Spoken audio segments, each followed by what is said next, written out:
এই যুগের এক বাদশাহ, তার অভ্যাস ছিল কবিতা শোনা, নতুন নতুন কবিতা শুনে পুলকিত হতেন। এখন নতুন কবিতা আর কত শোনানো যায়, এখন কবিতা আর মানুষ নতুন করে আর বানাচ্ছে না। ফলে রাজা তার মন্ত্রীদেরকে ডেকে বলল যে বাজারে শোহরাত করে দাও, যে ব্যক্তি নতুন কবিতা রাজাকে শোনাতে পারবে তাকে 10 সহস্র মুদ্রা পুরস্কার দেওয়া হবে। মন্ত্রীরা বলল এটা তো সর্বনাশ হবে, এই নতুন কবিতা লোকেরা বানায় আনবে আর আপনি 10 সহস্র করে মুদ্রা দিয়ে দিয়ে রাজভাণ্ডার তো শেষ হয়ে যাবে। রাজা বলল না, আমার বুদ্ধি আমার কাছে, তোমরা শুধু এইভাবে ঘোষণাটা দিয়ে দাও আর 3টা লোক দাও আমাকে, একবার শুনলে মুখস্থ হয় এরকম একজন দাও, 2বার শুনলে মুখস্থ এরকম আরেকজন দাও, 3বার শুনলে মুখস্থ এরকম আরেকজন দাও। স্মৃতিশক্তি সম্পন্ন এরকম 3 জন লোক পাওয়া মোটেই কষ্ট হলো না। বাজারে শোহরাত করে দেওয়া হলো। নতুন নতুন নতুন নতুন কবিতা তৈরি করে কবিরা আসতে লাগলো, দিচ্ছে। আপনারা থামেন না, আমি তো বলে দিয়েছি, ফ্যান সরায় দেন পিছনের দিকে, পিছনে লাগায় দেন আমার পিছনে।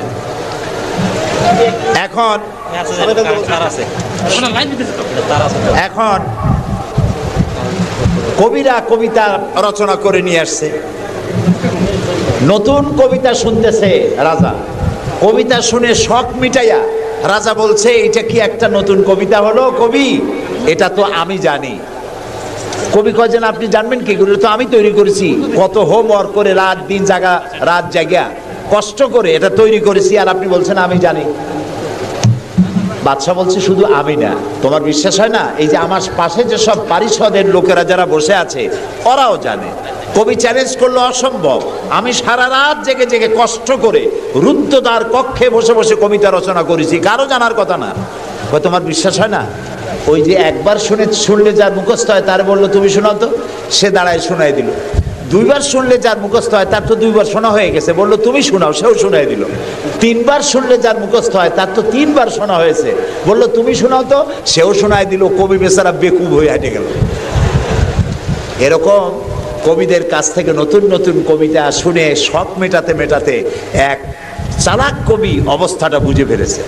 সে বুঝে এক কবিতা তৈরি করে এনেছে, এনে বলছে জাহাপানা আমি এক কবিতা এনেছি। বললো না যে নতুন কবিতা এনেছি, কবিতা এনেছে। বাদশা বলল শোনাও। কবি কবিতা শোনালেন। তার কবিতার অর্থ ছিল এরকম যে হে রাজা, আপনার পিতা আর আমার পিতার সাথে ছিল গভীর বন্ধুত্ব। এই বন্ধুত্বের সূত্র ধরে আপনার পিতা আমার পিতার কাছ থেকে 10 সহস্র রৌপ্য মুদ্রা ধার করেছিলেন। চুক্তিপত্রে লেখা ছিল আপনার পিতা আর আমার পিতা মরে যাওয়ার পর আপনি আপনার পিতার উত্তরাধিকার সূত্রে আমার পিতার কাছে দেনা হিসাবে 10 সহস্র রৌপ্য মুদ্রা আমাকে পরিশোধ করবেন। বাদশা শুনিয়া চিন্তা করলো সর্বনাশ, আমি যদি বলি যেটা আমি জানি আর সাথের লোকেরাও জানে তাহলে তো সাক্ষী প্রমাণ হয়ে গেল, তাহলে তো 10 সহস্র মুদ্রা না রৌপ্য মুদ্রা দেওয়া লাগবে, কি সাংঘাতিক কথা। রাজা তখন বলল কবি, এতদিনে নতুন একটা কবিতা তুমি আমারে শোনালে যা আমিও জানি না আমার লোকেরাও জানে না।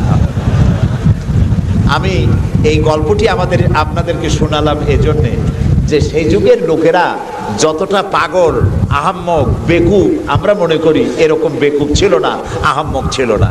তাদের শৌর্য ছিল, তারা স্বাধীন চেতা ছিল, বীরত্বগাথা ছিল তাদের।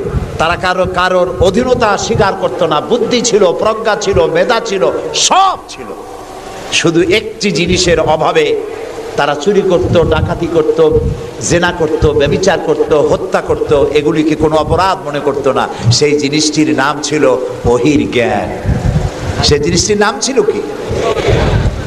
আল্লাহ রাব্বুল আলামিন সেই যুগে এই মানুষগুলির পরিবর্তনের জন্য, গোটা বিশ্বে শান্তি আনার জন্য, পৃথিবী যখন ধ্বংসের দ্বার প্রান্তে দাঁড়িয়েছে, রহমত ছাড়া পৃথিবীকে আর রক্ষা করা যাবে না, তখন আল্লাহ তাআলা রাসূলকে রহমত হিসাবে পাঠালেন। আল্লাহ তাআলা বলছেন ওয়ামা আরসালনাকা ইল্লা রাহমাতাল লিল আলামিন।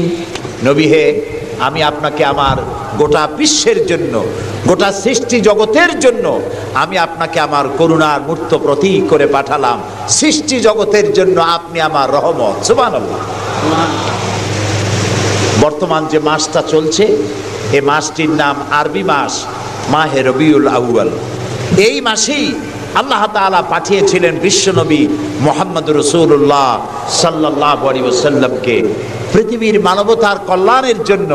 তাকে এই পৃথিবীতে আল্লাহ তাআলা পাঠিয়েছিলেন। আল্লাহ তাআলা কোরআনে কারীমের মধ্যে বলছেন, সূরা আন-নাহল আল্লাহ তাআলা বলছেন, وعلى الله قصد السبيل ومنها جائر ولو شاء لهداكم أجمعين وعلى الله قصد السبيل। আর সোজা রাস্তা বলে দেওয়ার দায়িত্ব আমি আল্লাহর। সুবহানাল্লাহ বলেন। সোজা রাস্তা বলে দেওয়ার দায়িত্ব কার? আল্লাহ তাআলা বলছেন সোজা রাস্তা বলে দেওয়ার দায়িত্ব আমার, যেখানে রয়েছে অসংখ্য বাঁকা পথ। ওয়ালাউ শাআ লাহাদাকুম আজমাইন। আর আমি যদি ইচ্ছে করতাম তাহলে গোটা বিশ্বের সমগ্র মানব মণ্ডলীকে আমি হেদায়েত করে দিতাম। এখানে প্রশ্ন ওঠে, তাহলে তিনি হেদায়েত করলেন না কেন? এই যে পৃথিবীতে নানামুখী মানুষ, কেউ আল্লাহ মানে, কেউ মানে না, কেউ নামাজ পড়ে, কেউ পড়ে না, কেউ মদ খায়, জেনা করে, এই যে নানামুখী নানা চরিত্রের মানুষ, আল্লাহ বলছেন আমি হেদায়েত ইচ্ছে করলে সবাইকে করে দিতে পারতাম, তাহলে তিনি করলেন না কেন? এর কারণ হচ্ছে আল্লাহ তাআলা মানুষকে করেছেন সব থেকে শ্রেষ্ঠ সৃষ্টি। সৃষ্টির সেরা কারা? জোরে বলেন। আচ্ছা, সৃষ্টির সেরাই মানুষ হলো কি করে?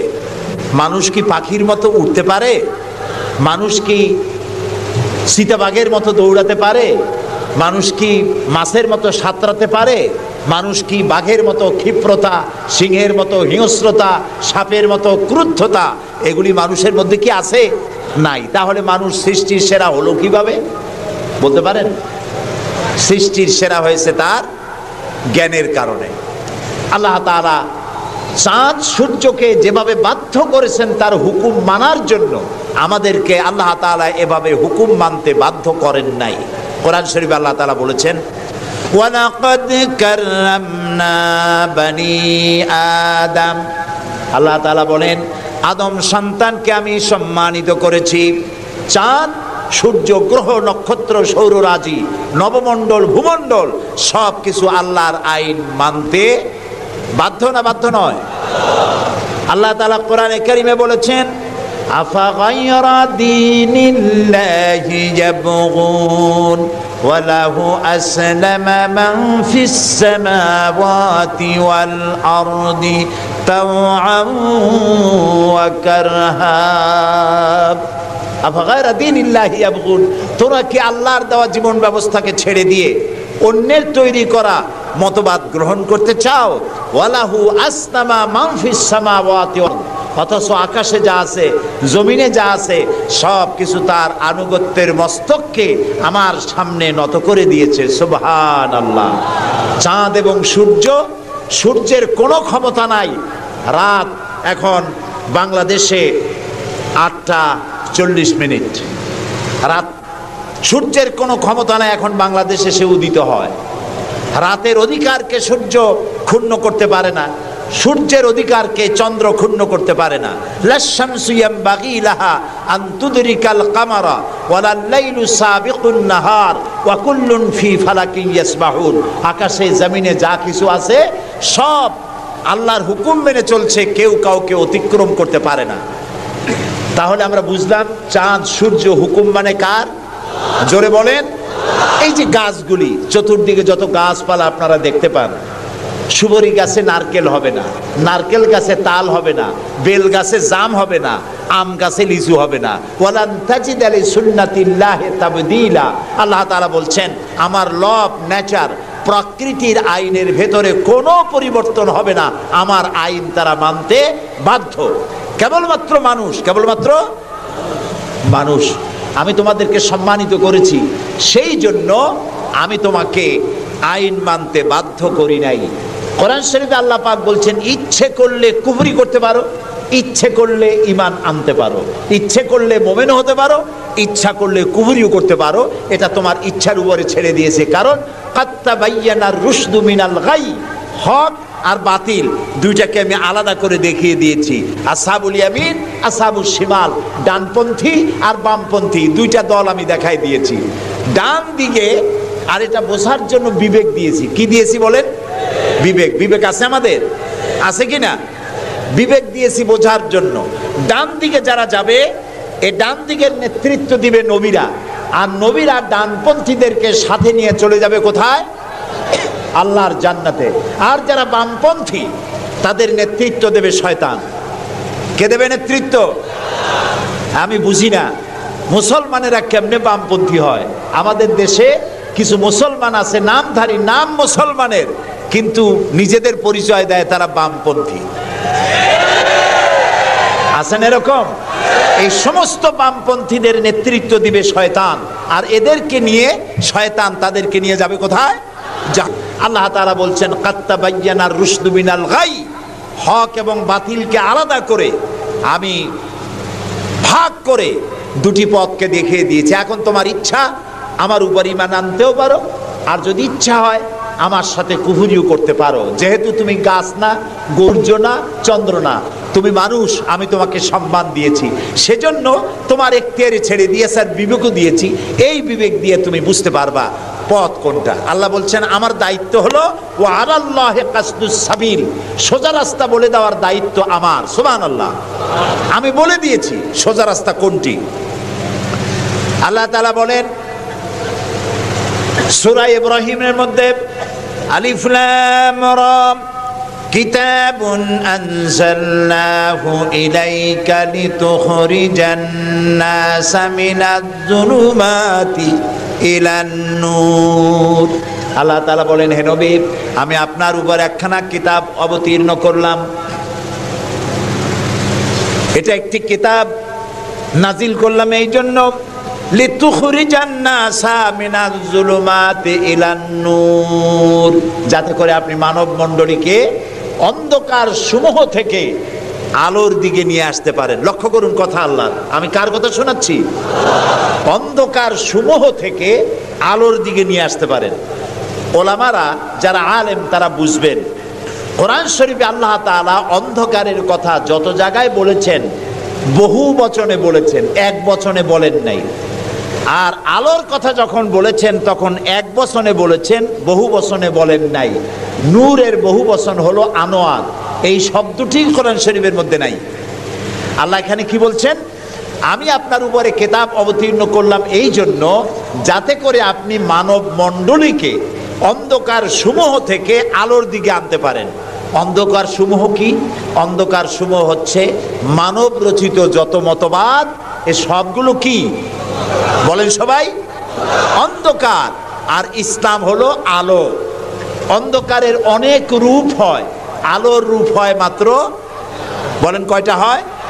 দেখুন, অঙ্ক যেদিন পরীক্ষা হয়, ম্যাট্রিক হোক আর দাখিল পরীক্ষা হোক, অঙ্কের যে পরীক্ষাটা যেদিন হয় সেদিন অঙ্ক পরীক্ষা দিতে গিয়ে যাদের অঙ্ক ভুল হয় তাদের ফলাফল একরকম হয় না বহু রকম হয়? ভুল যা হয় কয় রকম হয়, আর অঙ্ক যাদের রাইট হয় তাদের কয় রকম হয়? একরকম। তাহলে এর দ্বারা কি বোঝা যায়? সত্যের রূপ একটা আর ভুলের রূপ অনেকগুলো। এই জন্য আলোর রূপ একটা, অন্ধকারের রূপ অনেক।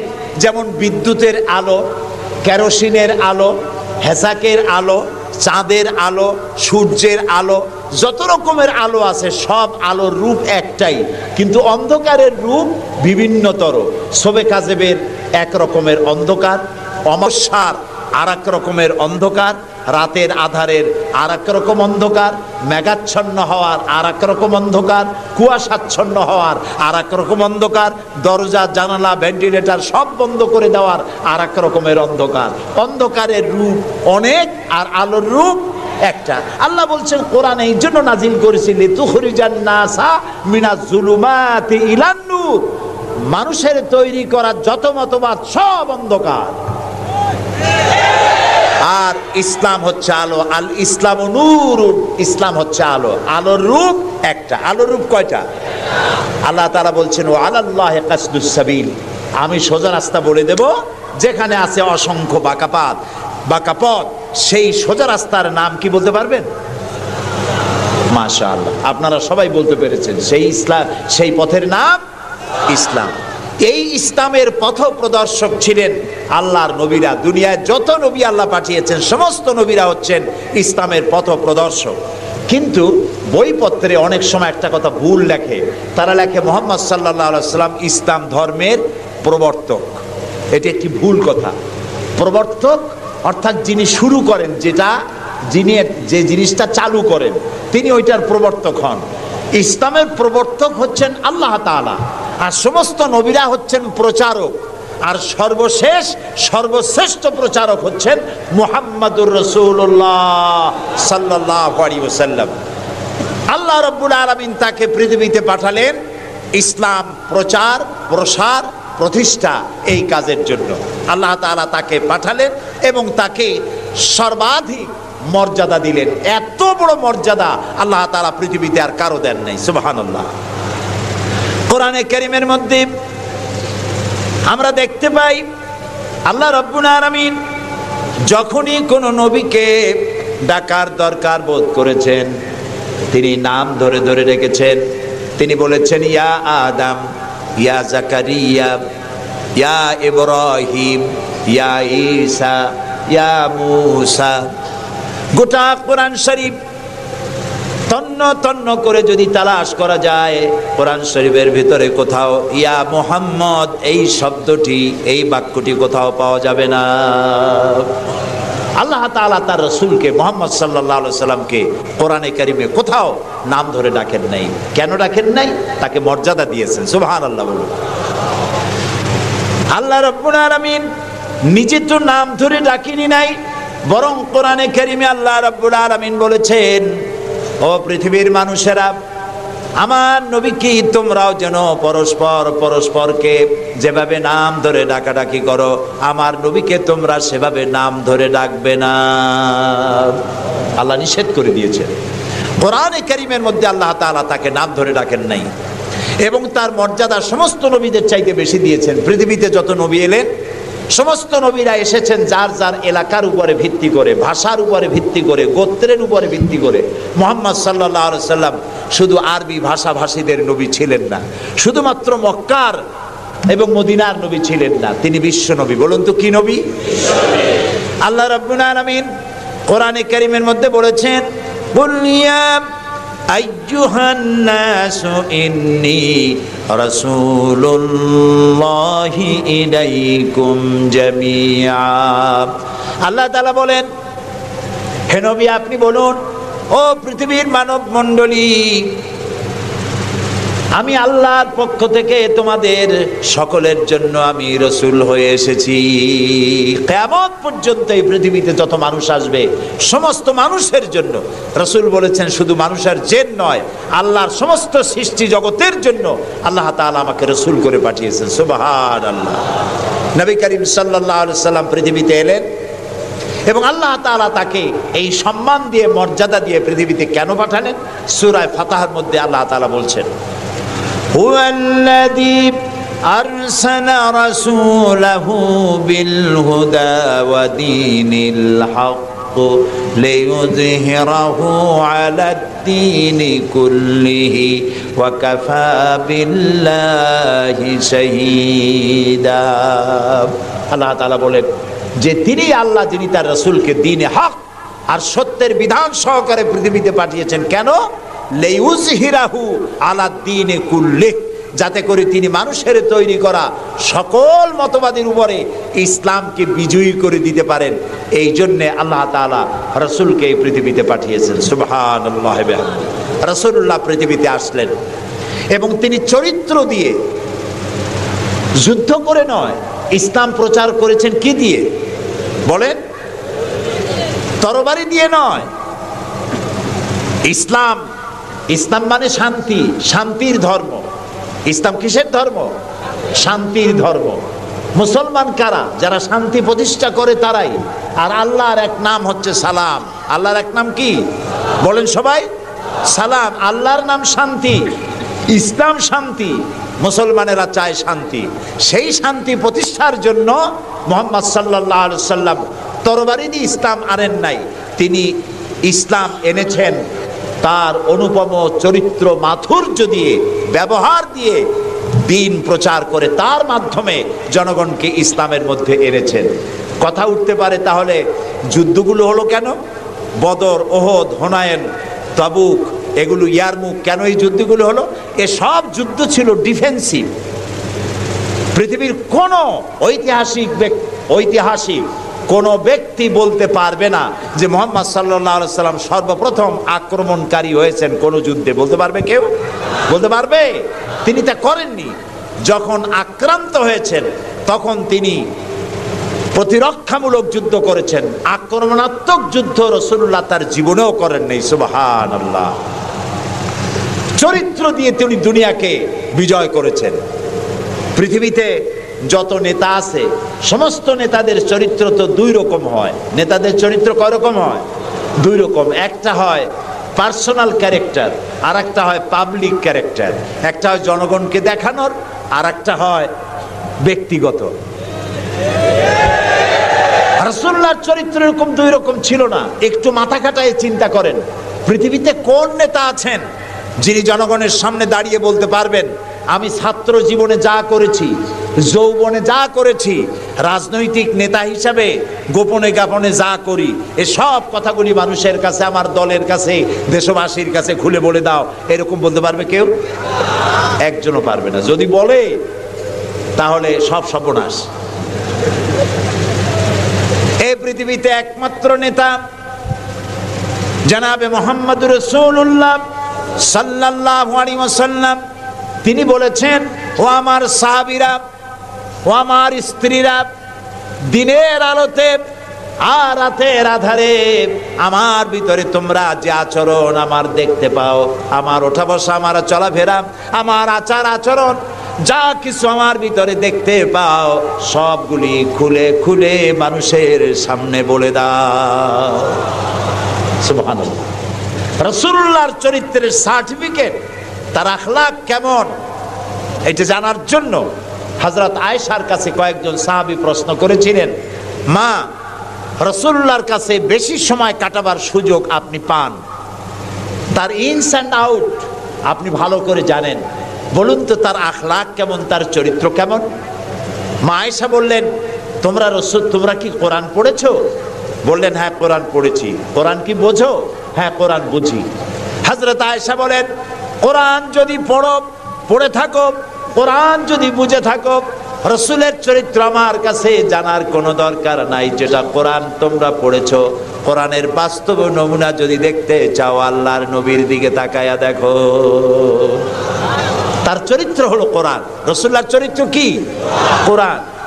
রাসূলুল্লাহর নবুয়তের 23 বছরের জীবনে যা আছে 30 পারা কোরআনে তাই আছে। 30 পারা কোরআনে যা আছে রাসূলুল্লাহর 23 বছরের নবুয়তের জীবনে তাই আছে। বড় করে বলেন সুবহানাল্লাহ। এই ছিল রাসূলের জীবন। তার চরিত্র সম্পর্কে আল্লাহ তাআলা বলছেন, ওয়া ইন্নাকা লাআলা খুলুকিন আযীম। হে নবী, আপনি উন্নত চরিত্রের উপরে প্রতিষ্ঠিত। আল্লাহ বলতেছেন। কে বলতেছেন? আল্লাহ বলতেছেন আপনি উন্নত চরিত্রের উপরে প্রতিষ্ঠিত। সুবহানাল্লাহ। এবং আমাদেরকে বলা হচ্ছে, আমাদেরকে, কাদেরকে? সারা দুনিয়ার মুসলমানদেরকে বলা হচ্ছে, লাকাদ কানা লাকুম ফি রাসূলিল্লাহি উসওয়াতুন হাসানা, গ্রহণযোগ্য মহত্তম আদর্শ তোমাদের জন্য আদর্শ রয়েছে তোমাদের রাসূলের মধ্যে। আমরা উল্টা কাজ করি। আমরা ইসলামরে চিনি পীর সাহেবরে দিয়া, মৌলানা সাহেবরে দিয়া, হুজুররে দিয়া ইসলাম বুঝতে চেষ্টা করি। এটা উল্টা কাম। আসলে ইসলাম দিয়া, কোরআন দিয়া, হাদিস দিয়া পীর সাহেবকে যাচাই করা উচিত, কোরআন হাদিস মতো উনি আছেন কিনা। হুজুর সাহেব, মৌলানা সাহেব, নেতা সাহেব কোরআন হাদিস অনুযায়ী আছে কিনা, ওই ব্যারোমিটার দিয়েই বাছাই এবং যাচাই করা উচিত, কিন্তু তা না করে আমরা উল্টাটা করি, যার জন্য আমরা প্রতারিত হই। এই জন্য রাসূল হচ্ছেন আমাদের নেতা হিসাবে শ্রেষ্ঠ নেতা, তার থেকে বড় নেতা আকাশের নিচে জমিনের উপরে কেউ নাই, তাকেই গ্রহণ করতে হবে। দেখুন, চরিত্রের উন্নত সার্টিফিকেট দিতে পারে একজন পুরুষের জন্য, কে দিতে পারে? তার স্ত্রী। সব থেকে কে পারে? স্ত্রী বলতে পারে এই পুরুষটি কেমন। আর একজন স্ত্রী তার স্বামীর জন্য সব করতে পারে, জীবনটাও বিলাই দিতে পারে, কিন্তু সহজে স্বামীর বিশ্বাস যেটা সেটার উপরে ঈমান আনা এটি সহজ কথা নয়। যত পীর সাহেবরা আছেন বাইরে মুরিদ বানাতে আসেন, জিজ্ঞেস করা উচিত, হুজুর আপনার বউ আপনার কাছে মুরিদ হয়েছে কিনা?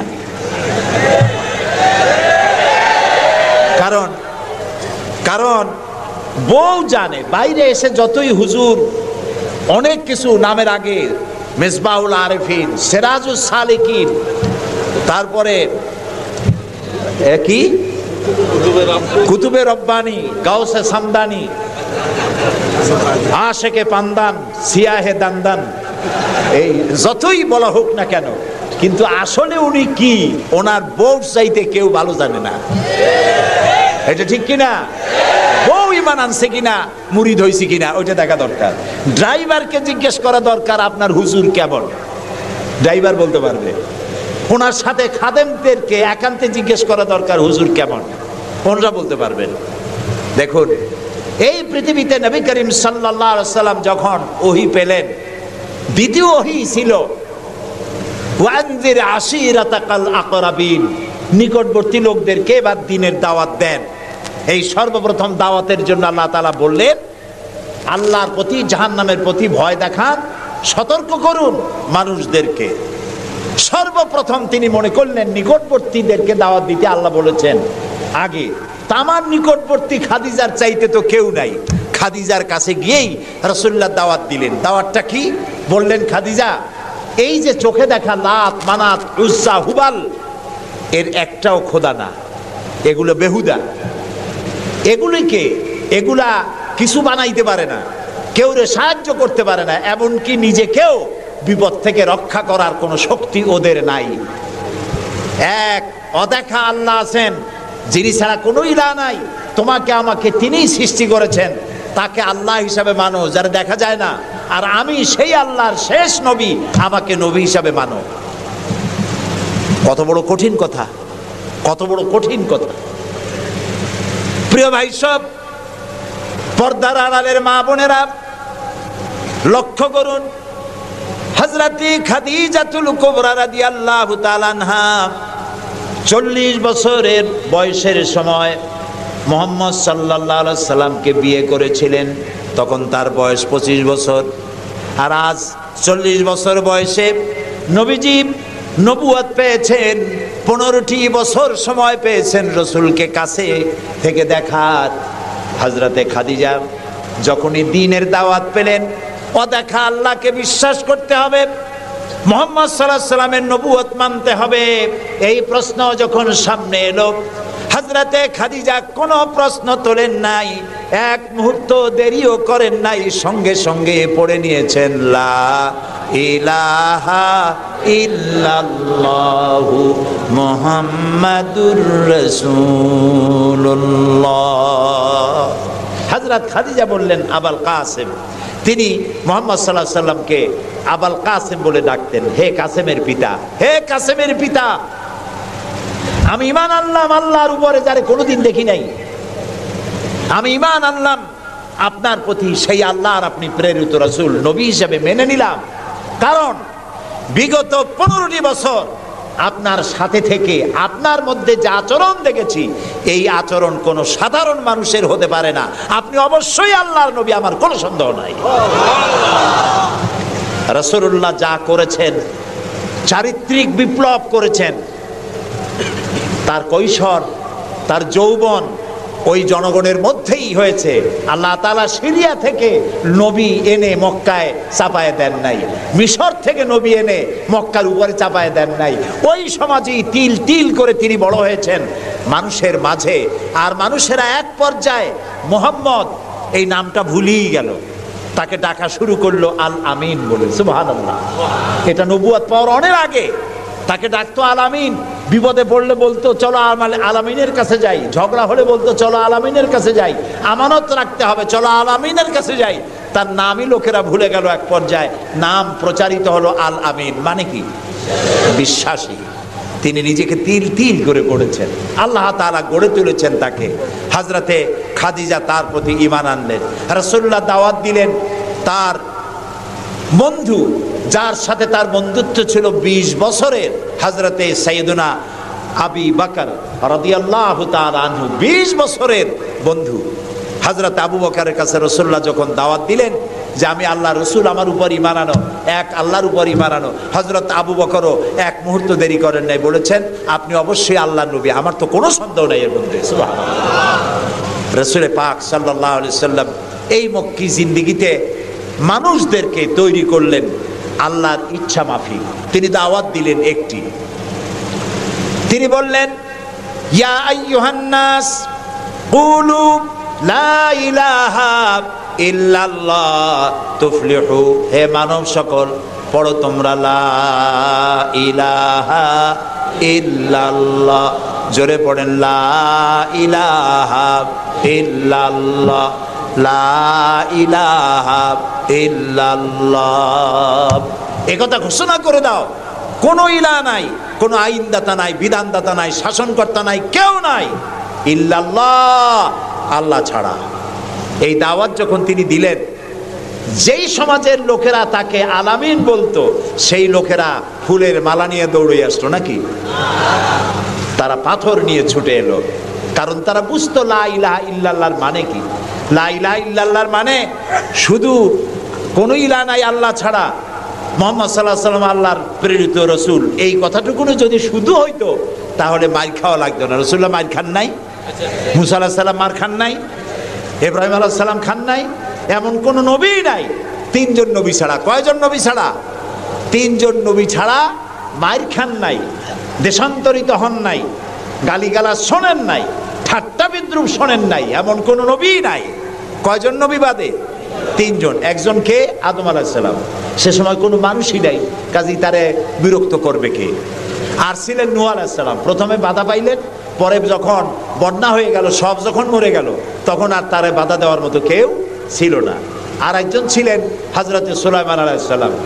হযরত সুলাইমানকে আল্লাহ সারা পৃথিবীর রাজত্ব তার হাতের মুঠায় দিয়ে দিয়েছিলেন, সেই জন্য তার বিরোধিতাকারী কেউ ছিল না। এই 3 জন বাদে ইয়া হাসরাতান আলাল ইবাদ, বান্দার উপর আফসোস, এমন একজন নবী রাসূল পাঠাই নাই যার সাথে সমকালীন যুগের লোকেরা ঠাট্টা করে নাই, বিদ্রুপ করে নাই, মারধর করে নাই। সবাই করেছে। কারণটা কি? কারণ কি? কারণ হলো লা ইলাহা ইল্লাল্লাহর মতো বিপ্লবাত্মক রিভলিউশন সৃষ্টিকারী কথা আকাশের নিচে জমিনের উপরে আর নাই। মানে কি? মানে হচ্ছে লা ইলাহা, কোনো ইলাহা নাই, কোনো আইনদাতা নাই, কোনো বিধানদাতা নাই, কোনো শাসনকর্তা নাই, কোনো হায়াত আর মওতের মালিক কেউ নাই ইল্লাল্লাহ, আল্লাহ ছাড়া। এটি বিপ্লব সৃষ্টিকারী কথা। এই কথা যখন হযরত মুসা আলাইহিস সালাম বলেছিলেন ফেরাউনের সামনে, ফেরাউন তখন বলল মা আলিমতু লাকুম মিন ইলাহিন গায়রি, আমি তো জানি না যে আমি ছাড়া আরো কোনো ইলাহ আছে, তুমি এক নতুন দাওয়াত নিয়ে আসছো। আনা রাব্বুকুমুল আলা, আমি তো বড় খোদা, আমি তো বড় ইলাহ। আমি এই গত 6 তারিখে মিশর সফর করেছিলাম, আমার জীবনের প্রথম এই মিশর সফর। উদ্দেশ্য ছিল মুসা আলাইহিস সালামের দেশ দেখা, ফেরাউনের দেশ দেখা। সেখানে ফেরাউনকেও অবশেষে দেখে এলাম। ফেরাউন মরে গেছে, কিন্তু তার দেহটাকে আল্লাহ তাআলা রেখে দিয়েছেন। আল্লাহ তাআলা তারে বলেছিলেন যে জায়গায়, যে দরিয়ায় তাকে ডুবানো হয়েছে, সেই বাহার, সেই সমুদ্রও দেখে এসেছি। যেখানে আল্লাহ তাআলা মুসা আলাইহিস সালামের সঙ্গে কথা বলেছেন, সে জায়গাও যাওয়ার তৌফিক আল্লাহ তাআলা দিয়েছেন, সে জায়গাও দেখে আসছে।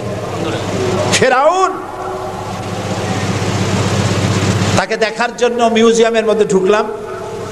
40 পাউন্ড মিশরীয় মুদ্রা, 40 পাউন্ড লাগলো। এরপরে ওর লাশ দেখার জন্য আরো 70 পাউন্ড লাগবে। পয়সা খরচ করে এই শয়তানটারে দেখতে গেলাম। কারণ আল্লাহ তাআলা বলেছেন, কুল সিরু ফিল আরদ ফানজুরু কাইফা কানা আকিবাতুল মুকাদ্দিবিন। ঘুরে বেড়াও, আমার পৃথিবী ভ্রমণ করো। আল্লাহ তাআলা বলছেন, আমার পৃথিবী ভ্রমণ করো আর দেখো মহাসত্যের অস্বীকারীদের আমি কি পরিণতি করেছি, দেখে আসো। সুবহানাল্লাহ। আমি গিয়ে দেখলাম মিস্টার ফেরাউন শুয়ে আছে, গ্লাসের বক্সের মধ্যে কাপড় দিয়ে জড়ানো, গর্দানটা এরকম চিকন, এতটা লম্বা গর্দান, মুখের মধ্যে দাঁত একটা আছে, হাতে এবং হাত পা বের করা, তাতে কিছু নখ টক আছে এবং মাথায় কিছু চুলও আছে। কয়েক হাজার বছর আগের লাশ। সে যখন ডুবতেছিল তখন বলতেছিল, আমান্তু না হ্যাঁ আমান্তু কামা আমানাত বিহি বানু ইসরাইল। আমি ঈমান আনলাম বনি ইসরাইলরা যার উপর ঈমান আনছে, আল্লাহর উপর ঈমান আনছে এটা কিন্তু বললো না। বনি ইসরাইলেরা যার উপরে ঈমান এনেছে তার উপরে ঈমান আনলাম। ও আনা মিনাল মুসলিমিন। আল্লাহ আমি তো একজন মুসলমান, আমার আবারও সুবাও কেন? আল্লাহ তাআলা বললেন, আল আন, এখন ওয়াকাদ আসাইতা কাবলু ওয়া কুনতা মিনাল মুফসিদিন। অথচ তুমি বিদ্রোহ ঘোষণা করেছো আর তুমি সবথেকে বড় সন্ত্রাসী। ও বলছে আনা মিনাল মুসলিমিন, ও বলছে আনা মিনাল মুসলিমিন, আমি তো মুসলমানদের একজন। আল্লাহ কয় ওয়া কুনতা মিনাল মুফসিদিন, তুই তো সন্ত্রাসী, বিপর্যয় সৃষ্টিকারী। আমি তোরে আজ শুধু মারবই না, কে বলতেছেন? আমি তোরে শুধু মারবই না, আলিয়াউমা নুনাজ্জিকা বিবাদানিক, আমি তোর দেহটাকে রক্ষা করব। পানিতে তুই পচবি না, মাটিতে পচবি না, পোকায় মাকড়ে তোরে খাবে না। আমি তোরে শুটকি বানায় রাখবো কিয়ামত পর্যন্ত। এই জন্য শুটকি বানায় রাখবো, পৃথিবীতে যত ফেরাউন তোর মতো পৃথিবীতে আসবে তোরে দেখে যেন শিক্ষা গ্রহণ করতে পারে। আল্লাহ তাআলা ওরে শুটকি বানায় রাখছে। তারপরে দেখলাম বহায়রা কারুন অস্বীকার করেছিল মুসা আলাইহিস সালামকে। তার বিশাল সম্পদ, 55,000 একর জমির উপরে ছিল তার বাড়িঘর আর সম্পদ, আহরিত সম্পদ। তার সিন্ধুকের চাবিগুলি বহন করত শত শত উটে। এখন চিন্তা করেন কত সম্পদের মালিক। মুসা আলাইহিস সালাম যখন তার কাছে যাকাতের দাবি করলেন, ঈমানের দাবি করলেন, তখন মুসা আলাইহিস সালামের উপরে বহতান, তাকে লাঞ্ছিত করলো, তাকে দুর্নাম অপবাদ দিল। মুসা আলাইহিস সালাম আল্লাহর কাছে গজব চাইলেন, আল্লাহ তাআলা তারে গজব দিলেন। 55,000 একর সম্পত্তি, বাড়িঘর, আর সে নিজে শুদ্ধ মাটির নিচে আল্লাহ গরক করে দিলেন। এখন বিরাট হ্রদে পরিণত হয়ে গেছে। তারপরে যখন আমি দাঁড়ালাম দেখতে পেলাম সমুদ্রের মতো কোনো কুল কিনারা নাই, কোনো কুল কিনারা নাই। তার সম্পদ শুদ্ধ আল্লাহ তাআলা রেখেছেন।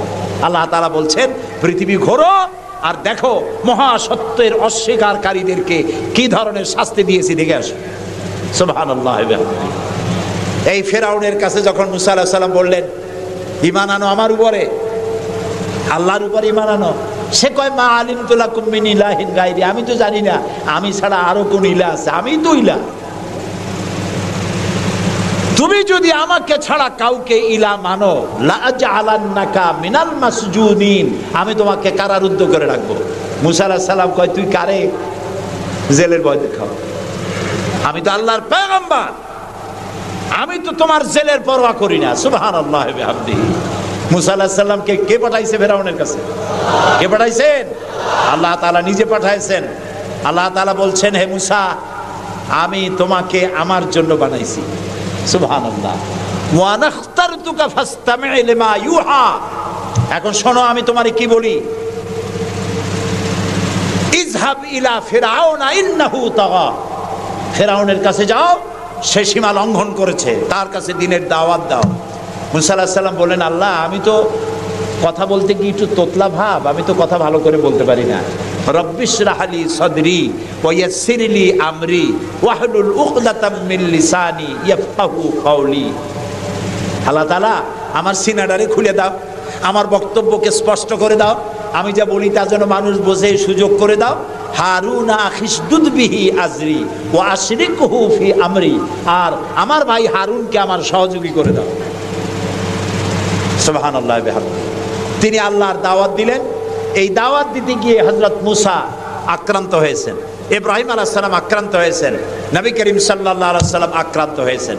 আবু জাহেল, আবু লাহাব, উতবা, শাইবা, মুগীরা সবাই মিলে বলেছে আবু তালেবের কাছে মুহাম্মদ সাল্লাল্লাহু আলাইহি ওয়াসাল্লামকে বলুন যেন লা ইলাহা ইল্লাল্লাহর দাওয়াতটা না দেয়। এই দাওয়াতটা যদি না দেয়, যত বড় সুন্দরী মেয়ে উনি পছন্দ করবেন তার সাথে বিয়ে দিয়ে দেব।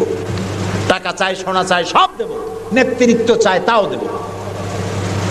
আল্লাহর নবীর কাছে এই প্রস্তাব যখন এলো, নবীজি বললেন, আমার চাচা আপনি ওদেরকে শোনায় দেন, ওদের পক্ষে যেটা দেওয়া সম্ভব সেটা তো দেওয়া দূরের কথা, যেটা দেওয়া সম্ভব নয় তাও যদি আর আমাকে দিতে পারে, আকাশের সূর্যটা এনে যদি আমার ডান হাতে উঠায় দেয় আর আকাশের পূর্ণিমার চাঁদটা যদি আমার বাম হাতে উঠায় দেয়, এর বিনিময়ে আমি মুহাম্মদুর রাসূলুল্লাহ সাল্লাল্লাহু আলাইহি ওয়াসাল্লাম এক মুহূর্তের জন্য তাওহীদের দাওয়াতকে বন্ধ করে দেব না।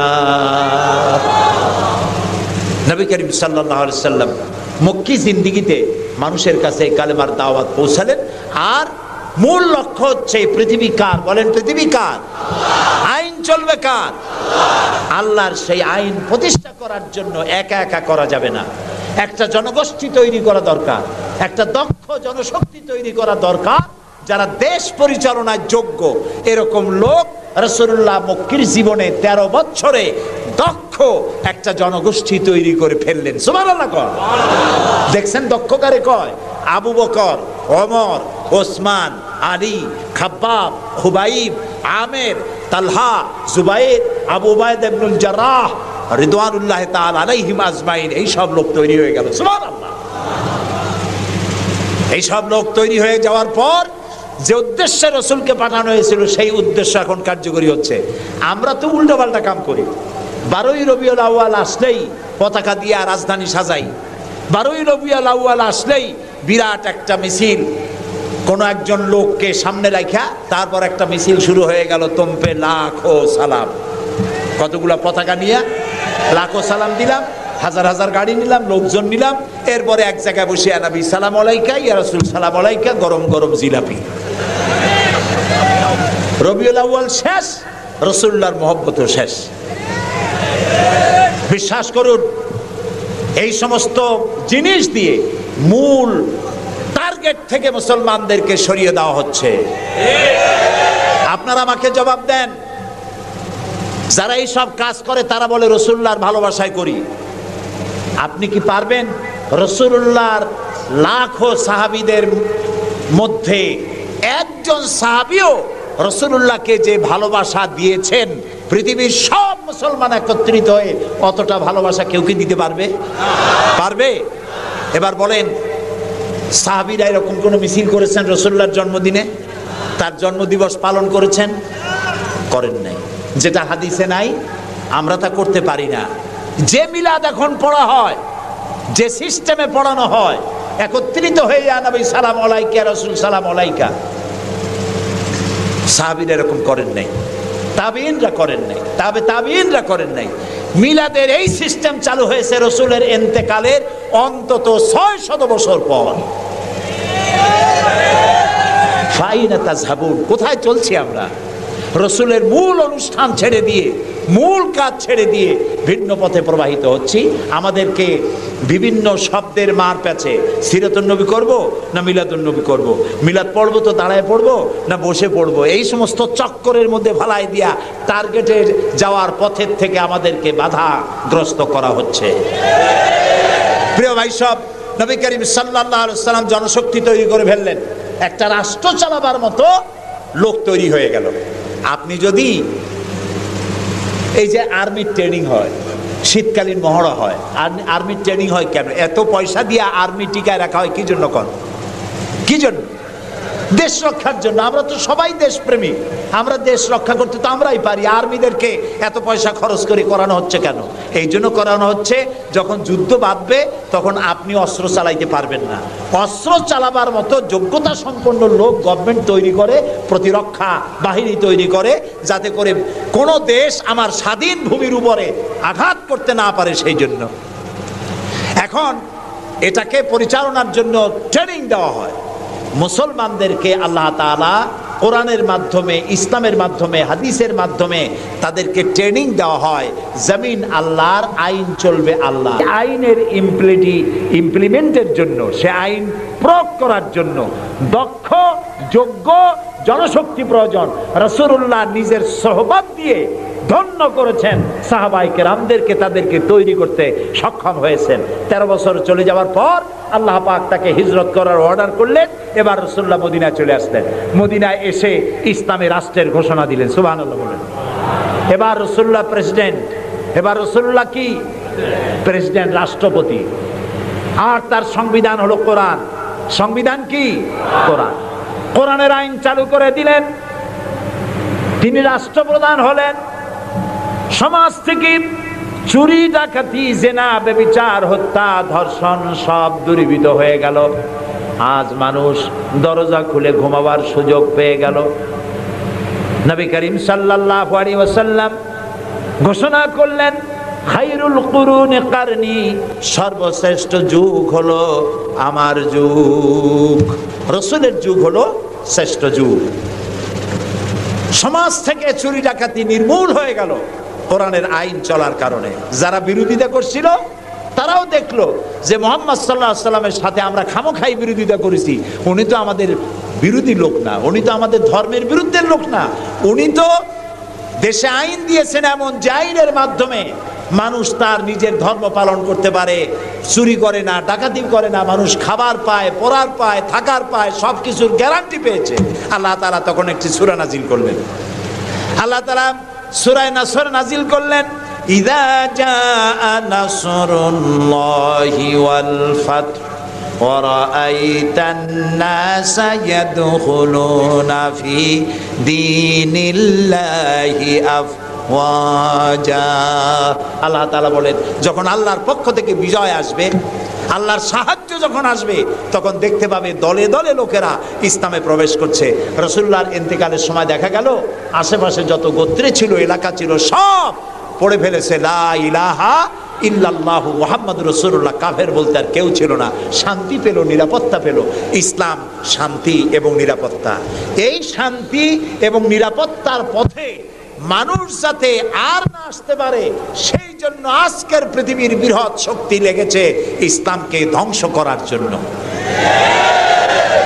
আজ আমাদেরকে বলা হচ্ছে সন্ত্রাসী, মুসলমানদেরকে বলা হচ্ছে সন্ত্রাসী আর মৌলবাদ। আপনারা বলেন বাংলাদেশের মতো এত শান্তি আর কোথায় আছে বলেন? এই যে পয়লা বৈশাখ গেল, পয়লা বৈশাখী আনন্দ উদযাপন করার জন্য ঢাকা শহরে যা মানুষ নামলো, ইতিহাসে নাকি এত মানুষ কোনোদিন নামে নাই। পেটে বাচ্চা, কোলে বাচ্চা, ঘাড়ে বাচ্চা, এগুলো নিয়ে রাত 12টা 1টা পর্যন্ত রাস্তায় রাস্তায় হিন্দু মুসলমান দৌড়দৌড়ি করেছে। কোনো অশান্তি ছিল? এই প্রথমবারের মতো বাংলাদেশে গত 30 বছরের মধ্যে গত রমজানে রোজার পূজা একসাথে আসলো, ঠিক না? হিন্দুরা তাদের দুর্গা পূজা করতে পারছে? বলেন না পারছে কিনা? মুসলমানেরা রোজাও রাখতে পারছে, ওরা পূজাও করতে পেরেছে, ঠিক না ভাই? এবার বলেন, এই ফেনীতে আপনারা দুর্গা পূজার সময় কয়টা মূর্তির মাথা ভাঙছেন বলেন? ভাঙছেন? মন্দির ভেঙেছেন? কোন হিন্দু পিটাইয়া ভারতে পাঠাই দিয়েছেন? বাংলাদেশে সাম্প্রদায়িক সম্প্রীতি সব থেকে বেশি ভালো, আলহামদুলিল্লাহ। কিন্তু আমাদের দেশের চিহ্নিত একটি মহল দেশে বিদেশে অনবরত বাংলাদেশের বিরুদ্ধে বলে বেড়াচ্ছে এখানে সাম্প্রদায়িক সম্প্রীতি নাই, এখানে নাকি হিন্দুরা নিরাপত্তা বোধ করছে না, এখানে নাকি সন্ত্রাসের জ্বালা মানুষ অস্থির, আর সন্ত্রাস সব নাকি তৈরি হয় মাদ্রাসায়। এরা মাদ্রাসা বিরোধী, মাদ্রাসা ওদের সহ্য হয় না। প্রিয় ভাই সব, এটাই জন্য আমাদেরকে যে কথার থেকে এই পর্যন্ত এসছি, আমাদের বলা হচ্ছে সন্ত্রাসী, মৌলবাদী। বাংলাদেশে সন্ত্রাসী এটি একটি গল্প। আন্তর্জাতিক সন্ত্রাসের সাথে বাংলাদেশের কোনো সম্পর্ক নাই, আলহামদুলিল্লাহ। আমরা আমেরিকাকে বলতে চাই, অভিশপ্ত ইহুদিরা প্রত্যেক দিন প্যালেস্টাইনি মুসলমানদেরকে হত্যা করছে, এটা কি সন্ত্রাসী তৎপরতা নয়? ইহুদিরা প্রতিদিন তাদের বুলডোজার দিয়ে ফিলিস্তিনের মুসলমানদের বাড়ি ঘর বুলডোজার দিয়ে মাটির সাথে গুড়িয়ে দিচ্ছে, এটা কি সন্ত্রাসী তৎপরতা নয়? সেই অভিশপ্ত ইহুদি জাতির প্রধানমন্ত্রী শ্যারন, তারে বুশ বলছেন তিনি নাকি শান্তির পায়রা। তা আমি বলেছি, শ্যারন যদি হয় শান্তির পায়রা, তাহলে পৃথিবীতে অশান্তির শকুনের নাম কি?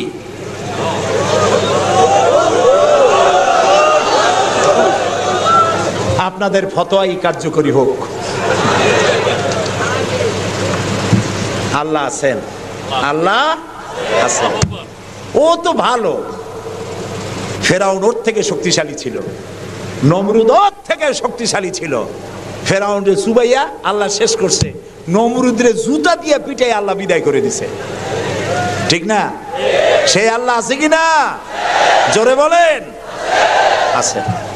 তবে ওয়ামাকারু ওয়ামাকার আল্লাহ ওয়াল্লাহু খায়রুল মাকিরিন। আল্লাহর কৌশল, আল্লাহ সব থেকে বড় কৌশলী। ও বলতেছে মুসলমান শেষ করে দেবে, কলে কলে সব শেষ করবে, মুসলমান ইসলামের রাষ্ট্র শেষ করে দেবে।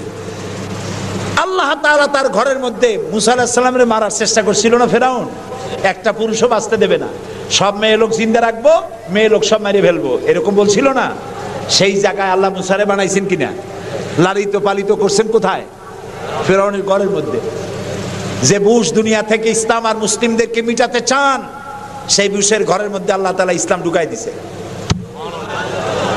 উনি লাগছেন ইসলাম রে শিকল কাটার জন্য, মেয়ে লোকরে মসজিদের ইমামতি করার জন্য।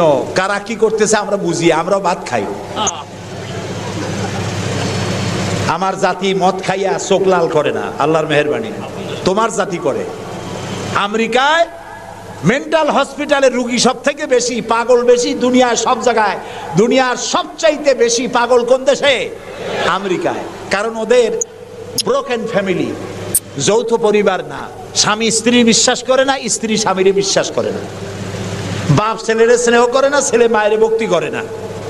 অশান্তির জ্বালায় মাথার চুল চতুর্দিক দিয়ে কাটিয়া মাথার উপরে তালপট্টির দ্বীপ বানায় রাখে।